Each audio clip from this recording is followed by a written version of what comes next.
Although these look good enough to eat, they're definitely not a dessert. These are bath bomb cupcakes. In this video, I'm gonna show you how to make all of it. I'm gonna show you how to make the bath bomb bottom. I'm gonna show you how to make the foaming soap top part, and then also how to pipe and decorate your bath bomb cupcakes. Let's dive right in. We are gonna start out by heating our cocoa butter on a double boiler until it's completely melted. Now that that's melted, we're gonna add our polysorbate 80 and our fragrance oil. Now the reason why we mix these all together is so we can allow the polysorbate 80 to work, right? We want to disperse those oils throughout the tub. Go ahead and grab a very large mixing bowl. To this, we're going to add our baking soda, citric acid, and our liquid mixture. Go ahead and give that a really good mix. Normally when you have a bath bomb, you're gonna have the bright bath water. In order to get that effect, what you need is you need a lake dye. So you can get lake dye in powdered or in liquid form. Either is fine. I'm gonna use it both in these bath bombs. But in order to get the bath water to be colored, make sure you're using a lake dye. What we're gonna do is we're gonna go ahead, we're gonna add our colorant, and we're gonna give this a really good mix. Now, whenever you're working with a lake dye, those can actually stain your hands. So what I did is I went ahead and I put some rubber gloves on, and then I was able to continue mixing. Next, you wanna grab a witch hazel in a small spray container. Now you can use either rubbing alcohol or witch hazel. I think witch hazel works better for bath bombs, but either is actually fine. And this is gonna be our binder. So this is actually what holds all of the ingredients together. Use it very sparingly, especially in this recipe. We have the cocoa butter, we have the polysorbate 80, and we have the fragrance oil in there, which are all liquids. So only use a wee little bit of witch hazel. We wanna give it a couple sprays until we're at the consistency of like a wet sand. So when you squeeze it in your hand, it holds together. Dropping it, it's going to fall in the container but hold its shape. And then we're gonna go ahead and we're gonna mold our bath bombs. What I do is I just grab a whole handful of the bath bomb mixture, put it into the liner, and we really press it down. We're gonna do this for all of our bath bombs. I found that this recipe makes 4 full-size cupcake bath bombs. And I always like to have my videos be beginner friendly. So if you're new to bath bomb making and if you don't know how to make one, this one's going a little bit too fast for you. What I'm gonna do is I'm gonna go ahead on the screen, I will link one of my beginner bath bomb videos so that way you can understand it a little bit better.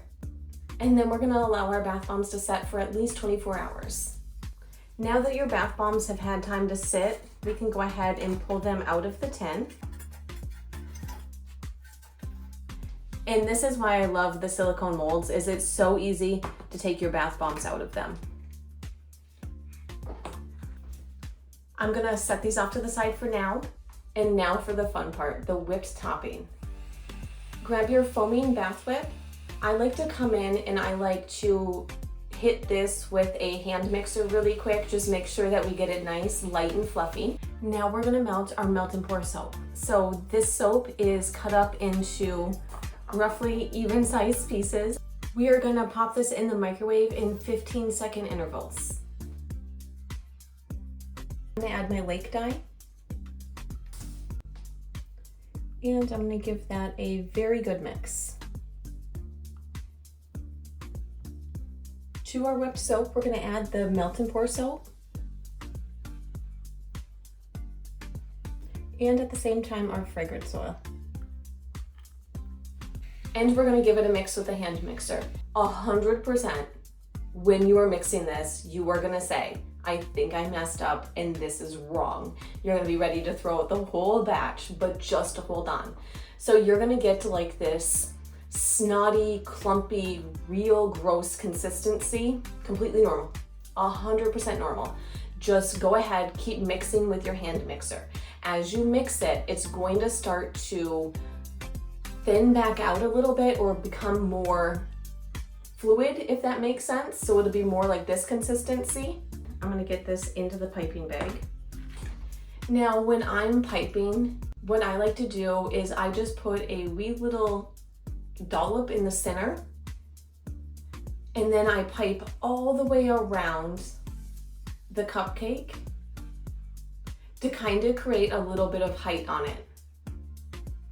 Once it's to my liking, I go ahead with some biodegradable glitter and I poof a little bit on there, and it makes such a big difference.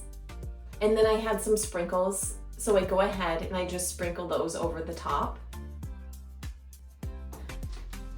Now, if you're anything like me, you're gonna pipe one or more of these and you're not gonna love it. I do that every single time. So don't worry. All you have to do is literally scrape it off of the top of your bath bomb, put it in your piping bag, and start over. The world does not end. This is very forgiving. When it's still warm and not all the way solid, it's not really attached to the bath bomb. As it cools, it grabs on and it becomes attached. But while you're still in that pliable state, you are actually able to remove it from the bath bomb and repipe it. And just a word on the whipped top amount. So you're gonna use as much as you pipe for height. Now, this is why I grabbed these to show you. This one, when you're doing it about that high, is gonna use significantly less than when you pipe it and you're very high, like how the light blue one is. And I did wanna note that the foaming bath butter that I used is actually one that I created from scratch. So if that's something that you're interested in, and if you don't have your foaming bath butter already, or if you just wanna learn how it's made or how to make it, I will go ahead, I'll link that video for you also. And honestly, I can't decide if this color combination or if this color combination are my favorite. I made this one first and then I was like, I think I can do better, and I made this one, but I actually love them both. I think like them in a box all together, like with the mixed colors, will look good too. So maybe they're both good together. Let me know what your favorite color combination is for bath bomb cupcakes.